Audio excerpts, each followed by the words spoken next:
There was a sound first, not a voice, a sound, something between a hum and a grinding, and it came from the man sitting across from me in the confessional. He had not yet spoken.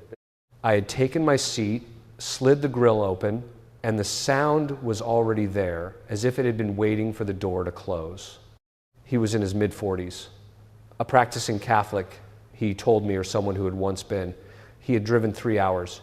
He had not been to confession in 11 years. And as he sat there, that sound underneath his breathing, something I had encountered in perhaps a dozen cases across 20 years of ministry, told me this is not an ordinary pastoral visit. My name is Chad Ripperger. I am a Thomistic philosopher and a priest. I trained and operated as an exorcist for years inside the formal structures of the church, and I still do this work today. I did not go looking for this ministry. I finished my doctoral work in philosophy. I was formed in the traditional rite. I was assigned. What I tell you here is drawn from a composite of cases I have handled directly. No single name, no single city, nothing that would identify one person. I have seen this pattern repeat across dozens of men and women over decades. What happened in that confessional and in the room that followed is real. I know what I observed. Let me tell you what I saw. He began to speak and then stopped. Whatever was in him did not want to speak inside a confessional. That is not incidental, it is diagnostic. The enemy fears the sacrament. He fears what can happen there if the soul cooperates. The man gripped the kneeler and the knuckles went white, and he said in a voice that was his voice, "Father, I need to tell you what I did." What he had done was this: 7 years prior, grieving a divorce and not knowing what else to do, he had let a friend bring him to a woman who read objects, a curandera in the tradition of his family's background. He had not thought of it as witchcraft, he thought of it as comfort. She held his wedding ring, the one he still wore though his wife was gone, and she told him things she should not have been able to know. She burned something. She gave him a string of beads that were not a rosary and told him to keep them under his pillow. He did. He kept them for 4 years. This is what I mean by a door. Aquinas writes in the Summa Theologiae, in the treatise on the angels, the questions from 50 through 64 of the first part, that the fallen angels retain the full natural intellect proper to pure spirits. They are not damaged in what they know, they are damaged in what they love. That distinction is essential. When a human being opens a channel, for 400 years the church provided the laity with specific prayers to address situations in their homes that they could not explain. Most parishes stopped teaching them after 1965. Now, they have all been compiled into a concise, practical guide. Keep it near the door and read the first page tonight.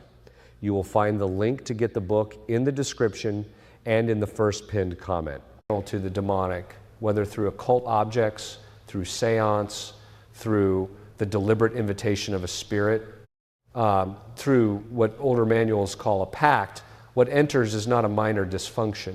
What enters is an intelligence ancient beyond anything we measure in years that has studied this specific soul and knows every wound, every pride, every grief, every unconfessed sin that functions as a legal foothold.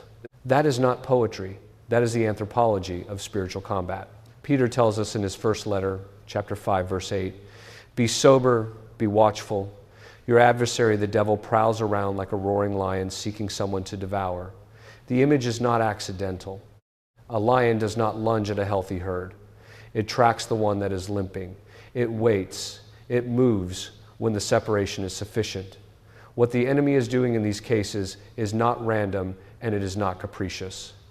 It is strategic in ways that a finite human intellect finds difficult to credit, because we tend to assume that intelligence proportional to our own is the upper bound. It is not. An angelic intellect, whether holy or fallen, operates at a register we do not have precise language for. It sees the whole arc of a human life, the generational patterns of sin, the specific wound opened by a grandparent's dabbling in the occult 3 decades before this man was born, and it knows where to press. This man's wound was his marriage. The woman he had loved had left, and he had been given no framework by the church of his childhood, which had told him very little, really, in 20 years of Sunday homilies, to understand suffering in light of the cross, to understand that redemption was not the removal of pain, but its transfiguration. He was starving, and someone handed him poison dressed as bread. The rosary, he stopped praying. The Mass, he stopped attending, not because he hated the faith, but because he was ashamed and nobody had told him confession existed for men like him. The beads stayed under his pillow. The sound got worse at night. He began to hear things. A voice, very low, that told him he was worthless, that his children didn't need him, that he should drive his car off a bridge. That is not a metaphor for depression, though depression was also present. These were locutions, external, in character, and they came with a cold that had nothing to do with temperature. When he finally came to me, his eyes were, I want to describe this carefully because popular entertainment has conditioned people to expect something theatrical. His eyes were not red, there was no foam. He sat quietly and he looked at me, and the quality of his gaze was flat in a way I have seen before. It is the only way I know to say it, flat. The presence behind the eyes had partially withdrawn, not gone, but watching from a distance, waiting. I asked him how long it had been since he had prayed the Our Father aloud. He said he couldn't finish it. Something always stopped him. That is, in clinical terms, obsession, the category defined in the tradition as a persistent external assault on the mind and senses, sometimes with physical manifestation, stopping short of full interior control. Temptation is the lowest rung. Suggestions. Oppression affects the body, illness, exhaustion, strange physical episodes with no medical explanation. Obsession intrudes on the mind, assaults the will without overriding it. Infestation attaches to a place or object. Subjugation involves consent over time. Possession is the rarest, the temporary suspension of the person's. St. Thomas Aquinas wrote more than a dozen questions on how fallen angels operate. Most Catholics have never read one line of it. This archive gathers that teaching, the 1,614 rite, and 4 centuries of documented cases into a single reference. Read it slowly, 1 chapter a night. You will find the link to get the book in the description and in the first posted comment. Use of the body itself, always reversible, always requiring the soul's original cooperation at some level. This man, as I assessed him, was between obsession and early oppression. The occult objects had given a foothold. The 7 years of isolation from the sacraments had widened it. Not possession, but not nothing. I told him we would begin with confession. He wept, not theatrically quietly the way a man weeps when he realizes he has been locked in a room and someone has just found the key. Before we moved to the formal session, I sat with him for some time. This is part of the work that people do not see and that films never portray, the long, careful pastoral conversation that precedes any formal prayer of deliverance. I am not a technician performing a procedure. I am a priest, and a priest's first task is to establish what the soul knows, what it believes, what doors it has opened, and whether it is willing to close them. This man had not fully understood for 7 years that what he had done was an act of consent, not malicious consent, grief-driven, uninformed, deeply human consent, but consent nonetheless. The tradition is clear. The demonic requires some foothold in the will, directly or through the will of another acting on the person. It cannot simply insert itself. This is not a counsel of despair. It is a counsel of responsibility and therefore of hope, because what a human will opened, a human will supported by the grace of the sacraments, can close. What happened in the formal session that followed, I will not describe in detail. What I will tell you is the moment that it stopped lying. There is a point in the rite, and I am speaking here of the Roman ritual of 1,614, the traditional form, not the 1,999 revision, which erected permission barriers that have, in my view, cost souls. There is a point where the entity is compelled to speak under the authority of the Church's prayer. It does not want to. When it does speak, it lies by reflex. But there are moments under sustained prayer and adjuration where something breaks through that reflex and the intelligence cannot help but be accurate, because the intelligence is enormous and the lie has become structurally incoherent. The Curé d'Ars knew this.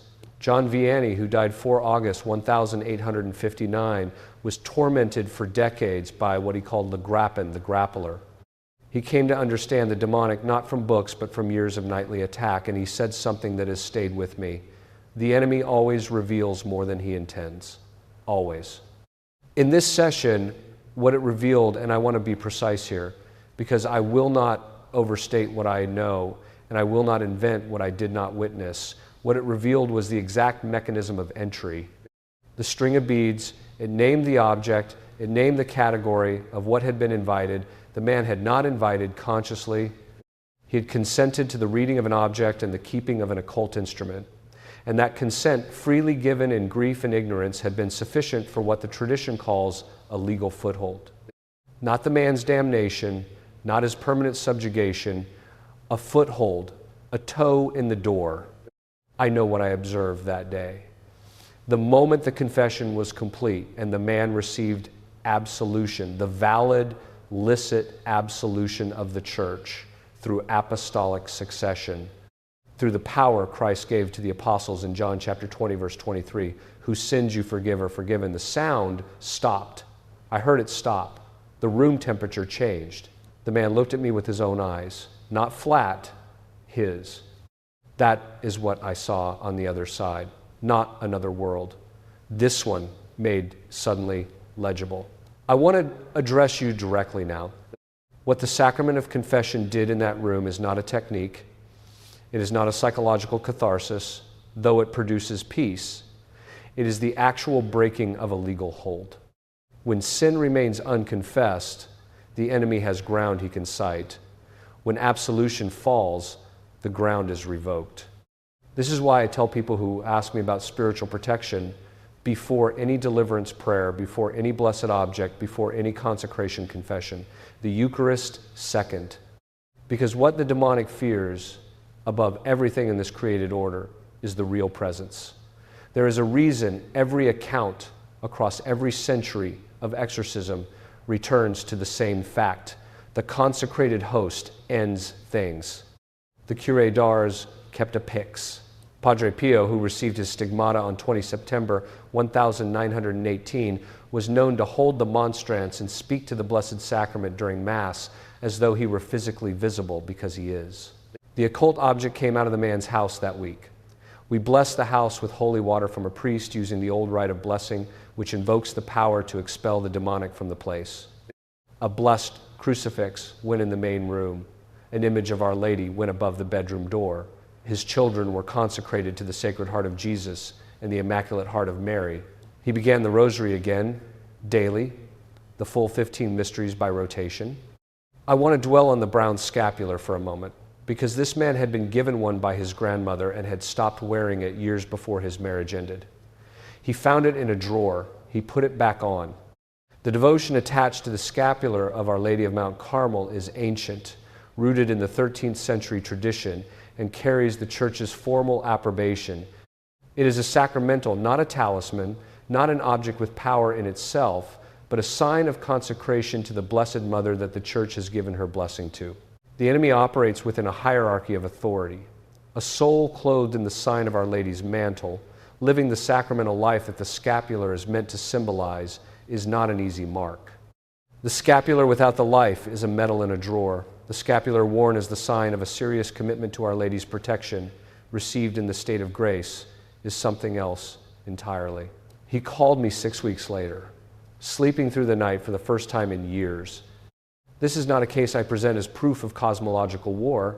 I present it as what it is, one pattern repeated across my years of work that tells me the anthropology of the Church is accurate. We are composite beings, body, soul, spirit, intellect, will, and we live in a created order inhabited by intelligences other than human ones, some of which are hostile to our salvation.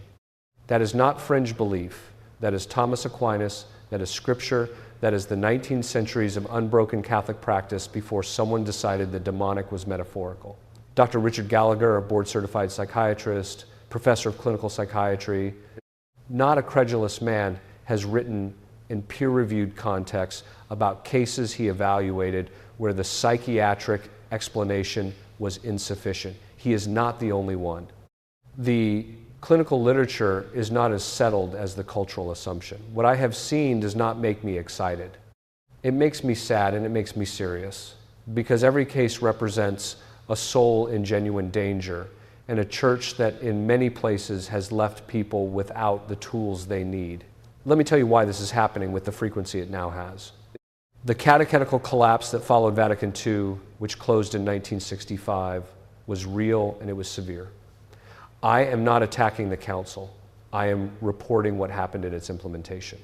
An entire generation of Catholics was formed without a coherent anthropology of evil, without a serious sacramental theology taught as operative rather than symbolic, without any preparation to understand what the tradition had always taught about the demonic. A 2019 survey found that fewer than 30% of self-identified Catholics believed in the real presence. If you do not believe the Eucharist is the body, blood, soul, and divinity of Jesus Christ, you will not fight your way to Mass in any serious way. You will not fight your way to confession. You will not bless your home, consecrate your children, pray the rosary. You will be defenseless. The 1999 revision of the rite of exorcism added permission requirements that effectively quarantined exorcism inside a bureaucratic process that requires extensive documentation and approval before any formal rite can be performed. I understand the prudential reasoning. I believe the permission barriers in practice have meant that people in genuine distress wait months or years for help that the Church has every power to provide today. The assault on the family has compounded this. No-fault divorce was first enacted in California in 1969. Within a decade, it was law across the United States. The family is the first community of grace. When it fractures on the scale, we have seen children grow up without the spiritual formation that would have been transmitted in the home, and they reach adulthood with wounds exactly like this man's grief, with no sacramental framework, isolation from confession, desperate enough to walk into a curandero's house and come out with a string of beads under the pillow. I say this not to produce despair. I say it because a diagnosis that is wrong cannot be treated. And the diagnosis extends to the priesthood itself. Seminaries that formed priests during the decades after the council, in many cases, did not train men in deliverance prayer at all. They trained men in counseling models borrowed from secular psychology, which is not without value. Psychiatry has a place. And I respect colleagues like Dr.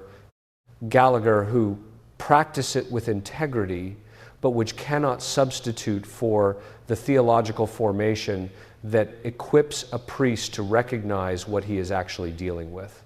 A priest who has no framework for the demonic will refer every troubled soul to a counselor and call it pastoral care.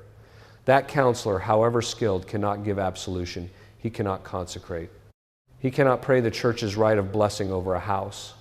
The tools are specifically priestly, and a priesthood not formed to use them is a priesthood that has, in practice, disarmed its own people. I have given you, in this account, a composite drawn from real cases across real decades. The pattern is accurate, the details are protected, you are the one who must decide what to do with it. I am not here to frighten you into religion. I am here to report what I have observed with the precision that the gravity of these matters requires, and to tell you that the Church has tools that work. Here is what I want you to do this week. Go to confession, not eventually this week. If you do not know when the local parish hears confessions, call Monday morning and ask. If you have not been in years, go anyway. A priest cannot refuse to hear a genuine confession. The legal hold the enemy maintains on unconfessed sin is real. The absolution that breaks it is available to you right now. Go. Receive the Eucharist worthily, which means confessing first if you are conscious of grave sin. The real presence is the most powerful defense in the sacramental order. Be in the state of grace when you receive it, and receive it with that understanding.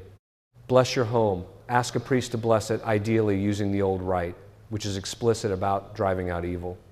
If that is not immediately available, use holy water properly blessed by a priest, not a bottle from a gift shop, and bless the rooms yourself, invoking the name of the Trinity, asking the protection of the Blessed Mother and St. Michael. Put a blessed crucifix in your main room, an image of Our Lady above the door. Remove any object you brought in from the occult, Ouija boards, tarot decks, crystals bought for energy work, anything from a psychic reading, remove them from the house. And not by throwing them in your own trash, take them out. Consecrate your family to the Sacred Heart of Jesus and the Immaculate Heart of Mary. The formal act of consecration places your household under a protection that the enemy must reckon with. This is not magic. It is the Church's theology of authority. You are formally placing your family under a claim stronger than any other. Pray the Rosary daily, not as an aesthetic exercise, as warfare. The Hail Mary is an invocation of the one the enemy fears above all creatures in the created order. Our Lady's heel on the serpent's head is not poetry. It is the language of Genesis 3:15, the proto-evangelium, the first gospel, the promise made immediately after the fall. Pray it. Find a sound priest for spiritual direction. Not every priest is formed to give this guidance, but they exist. Seek them out. If your parish offers nothing, look for a priest of the traditional rite. Look for the priestly fraternity of St. Peter or the Institute of Christ the King. Seek the formation that will sustain you. Build your children. If you have children in your home, they need explicit formation in what the faith teaches. Not moralism, not social niceness, but the doctrine of the real presence, the theology of confession, the understanding that they live in a created order where real enemies exist and where they have real protection. A child who knows that cannot be stolen as easily. Build community. Isolation is one of the enemy's primary tools. He works on people alone. Find Catholic community, a real community, where the faith is practiced with seriousness, where the sacraments are central. The Church has survived worse than this. Athanasius stood against nearly the entire episcopate during the Arian crisis and held the doctrine of the Incarnation intact.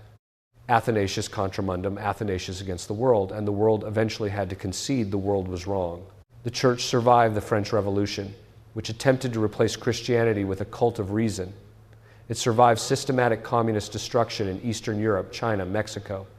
It has always been preserved, not through institutional momentum, but through saints, individuals who received the sacraments, prayed with seriousness, lived the faith without apology, and passed it on. That is the hope I hold. Not optimism. The situation is genuinely serious, and I will not insult you by pretending otherwise. Hope, which is a theological virtue, which is grounded not in the visible trajectory of institutions, but in the promise of the one who said he would build his church and the gates of hell would not prevail against it. God is with us. He has always been with us. The question is whether we will be with him. In a future conversation, I want to show you what happens when the demonic gains access not through one person's choice, but through a building, an infestation case, the signs that distinguish it from natural causes, and what the Church does to address it. That is a distinct category with its own protocols, and it is more common than most Catholics know.